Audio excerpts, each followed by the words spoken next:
সাথে আছে খুলনা সাইকেলিস্টের আমাদের প্রান্তীয় বড় ভাই রাহান ভাই। উনি 64 জেলা ভ্রমণে বের হয়েছে। আজকে 39তম জেলা নারায়ণগঞ্জ আছে। ওনার মুখ থেকে কিছু কথা শুনতে চাই আমরা। আসসালামু আলাইকুম। সর্বপ্রথম আল্লাহর কাছে শুকরিয়া আদায় করি যে প্রচণ্ড গরমের মধ্যে আমি কন্টিনিউ করতে পারতেছি। আমার 39তম জেলা আজকে নারায়ণগঞ্জ। আমি এখান থেকে আজকে কুমিল্লার উদ্দেশ্যে রওনা হব। তো আমি এই 64 জেলায় একটা মেসেজ নিয়ে বের হয়েছি। এই মেসেজটা আমি বাংলাদেশের 64 জেলায় 64 মানুষদের কাছে পৌঁছাই দিতে চাই। সেটা হলো যে আমাদের দেখা যায়, আমি অনেক দেখছি যে বাবা মা একটু বয়স হলে তাদেরকে অনেক সময় আমরা মূল্যায়ন করতে ভুলে যাই বা তাদের প্রতি আমাদের ভালোবাসাটা কমে যায়। আমাদের অনেকে আছে বাবা মাকে বৃদ্ধাশ্রমে রাখে। তো এই জিনিসটাকে আর কি খেয়াল করে আমি এই মেসেজটা সবার সামনে পৌঁছায় দিতে চাই। বৃদ্ধাশ্রমকে না বলুন, বৃদ্ধ বাবা মাকে ঘরে তুলে।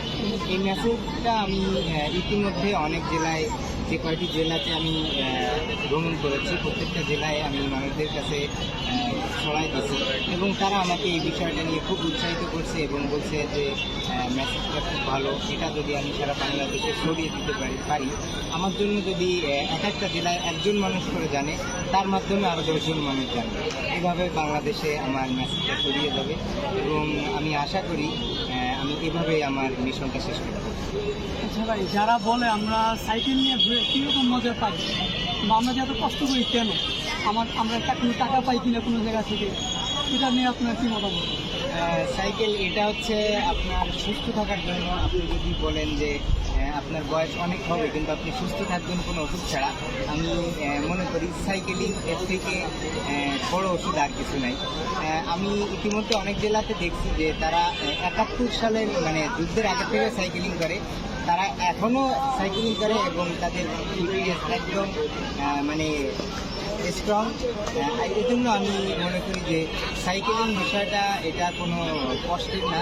সাইকেলিং এটা আনন্দ। আমরা যেভাবে আমরা গ্রুপভাবে বা আমরা একটা অনুষ্ঠান করি, এর মাধ্যমে সাইকেলিং আরও আনন্দময় হয়।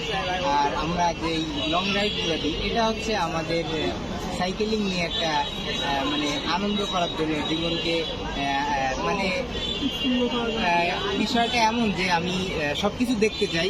আর এটা দেখার জন্য একমাত্র সাইকেল। আপনি বাসে গেলে যেটা দেখতে পারবেন না, সাইকেলে গেলে সেটা দেখতে পারবেন। তো সবাই শুনলেন ভাইয়ের মুখের কথাগুলো। আমরা চেষ্টা করবো বৃদ্ধ বয়সে যেন আমাদের বাবা মা বৃদ্ধাশ্রমে আমরা না পাঠাই। ওনারা আমাদেরকে ছোটো থেকে যেভাবে মানুষ করছে, আমরা তাদের বার্ধক্য অবস্থায় আমরা জানি সেভাবেই তাদেরকে আমাদেরকে আগলে রাখতে পারি। আসসালামু আলাইকুম।